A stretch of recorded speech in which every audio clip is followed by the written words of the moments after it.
প্রধান উপদেষ্টা পদত্যাগ করবেন না, ইনশাল্লাহ আমরা হারব না, আমাদের হারানো যাবে না। উদ্বেগ উৎকণ্ঠার মাঝে এবার এমন তথ্য দিলেন প্রধান উপদেষ্টার বিশেষ সহকারী ফয়েজ আহমেদ তৈয়ব। ডক্টর ইউনূসের পদত্যাগ নিয়ে যখন জোর গুঞ্জন চলছে, তখন তিনি জানালেন, জুলাই আগস্ট 25-এ আমরা জাতীয়ভাবে 2 মাস জুলাই গণঅভ্যুত্থানের 1 বছর পূর্তি উদযাপন করব ইনশাল্লাহ। ফয়েজ তৈয়ব বলেন, সরকারকে এখন থেকে রাজনৈতিক দলগুলোর সাথে নিবিড়ভাবে আলোচনায় বসতে হবে। কোনো ধরনের বিচ্ছিন্নতা কাম্য নয়। পাশাপাশি সেনাবাহিনীও রাজনীতিতে নাক গলাতে পারবে না।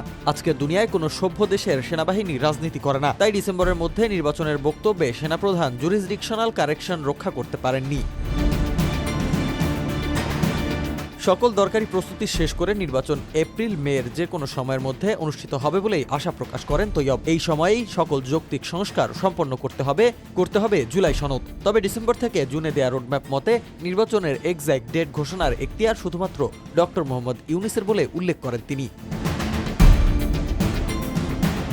আরও উল্লেখ করেন, বিশ্ব সম্প্রদায়ের কাছে ডক্টর মোহাম্মদ ইউনূসের সম্মান আছে, এটা রক্ষা করা আমাদের দায়িত্ব। তার ক্ষমতা প্রয়োজন নেই, শান্তিপূর্ণ ডেমোক্রেটিক ট্রানজিশনের জন্য ডক্টর মোহাম্মদ ইউনূস স্যারের দরকার আছে। প্রধান উপদেষ্টা পদত্যাগ করবেন না, ইনশাল্লাহ আমরা হারব না। ইনকিলাব জিন্দাবাদ, প্রফেসর ইউনূস জিন্দাবাদ, বাংলাদেশ জিন্দাবাদ।